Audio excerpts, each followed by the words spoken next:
오늘 아침에 미운 사람이 있었다. 1년 전에 원망스러운 사람이 있었다면 그 믿고 원망스러운 사람이 누굽니까?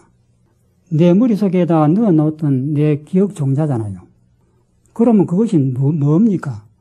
내 머릿속에 있는 이 스크린을 본 겁니다. 그러면 그 스크린 속에 있는 그 사람은 누굽니까? 나잖아요, 나.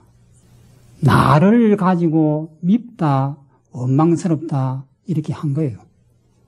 그러면 결국은 뭐냐면은 내가 내 스스로에게 욕을 하고 내 스스로에게 원망을 하고 미워하는 겁니다. 그래서 부처님께서 일체유심조라고 하셨는데 일체가 다 내 마음이 만든 조작이다. 한마디로 이렇게 딱 이렇게 잘라서 말씀하셨습니다. 눈앞에 보이는 원망스러운 사람, 미운 사람, 죽음의 공포, 이 모든 것이 바로 내가 만든 것이다. 나의 모습이다. 이렇게 말씀하신 겁니다. 그러면은 이것에 대한 철저한 이해가 되면은 살아갈 때 어떻게 해야 되느냐면은 모든 것이 다 내 마음의 모습이구나라고 생각하고 미웠을 때 상대를 갖다가 원망해서는 안 됩니다. 딱 미운 마음이 일어나자마자 나를 때려버려야 됩니다. 아, 이 마음이 이렇게 더러운 마음이 또 나왔구나. 이 원망스럽고 이 나쁜 마음이 내 속에 이렇게 가득해 차 있구나.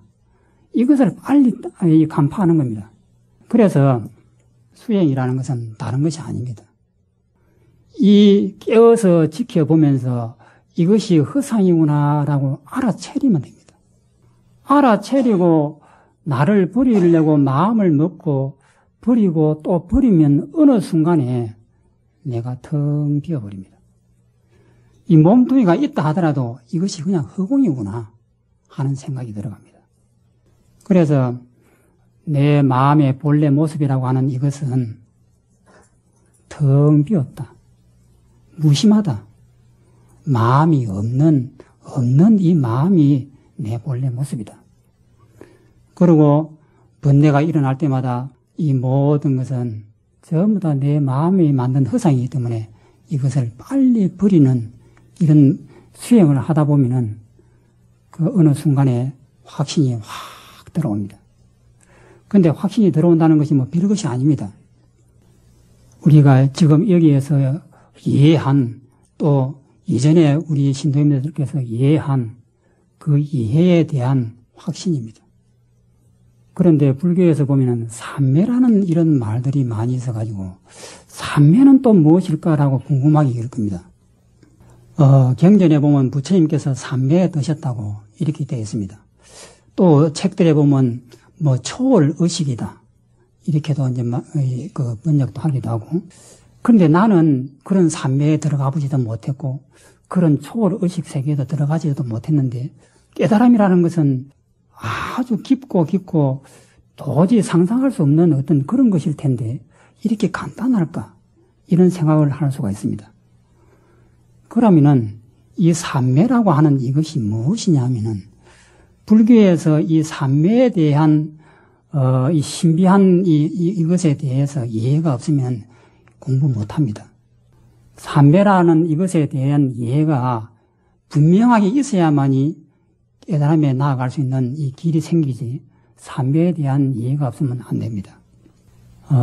삼매라고 하는 것은 우리가 자기에 대해서 어떤 집중을 갖다가 쭉 하게 되면은 예를 들어서 한 곳에다가 부처님의 모습을 보신다든지 혹은 어떤 여러 가지 수행 방편들이 많이 있습니다. 있는데 하나의 모습에 대해서 집중을 쭉 하다 보면은 어느 순간에 주위에 있는 것이 안 보입니다. 예를 들어서 여기에 있는 꽃을 이렇게 딱 이렇게 본다고 합니다. 보면은 제일 처음에는 여기에 있는 꽃도 보이고 뒤에 있는 사물도 보입니다. 그런데 여기에서 집중을 쭉 하다 보면은 점차 이 꽃만 남고 사물이 안 보입니다. 이 주위에는 그냥 캄캄해지고 사라져 보입니다. 거기에다가 더 깊이 이렇게 이 꽃을 주시를 하게 되면은 내 몸이 사라집니다. 내 몸을 의식하지 못하게 됩니다. 그러면 나도 사라져버리고 이 현상계도 사라져버립니다. 꽃만 딱 남습니다. 거기에서 꽃도 사라져버립니다. 이 상태가 삼매입니다.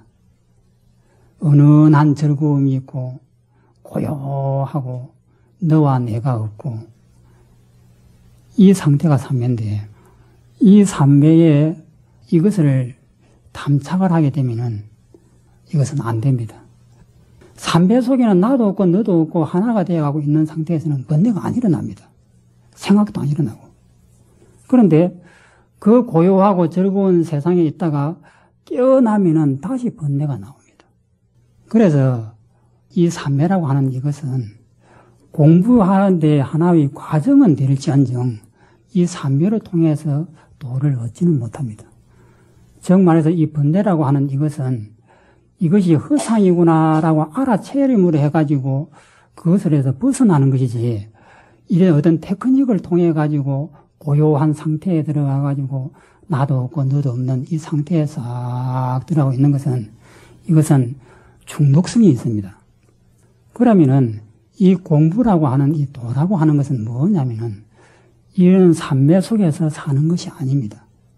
그러면은 현실 속에서 이 텅 비어있는 이 마음자리를 자기가 감지를 하고 이 감지한 이 마음 바탕 속에서 이 번뇌를 바라보면서 사는 겁니다. 그래서 이러한 이 텅 빔 속에서 이 마음을 항상 간직하면서 이것을 바탕으로 해가지고 이 번뇌와 함께 같이 살아가는 것, 이것이 바로 부처님의 말씀입니다.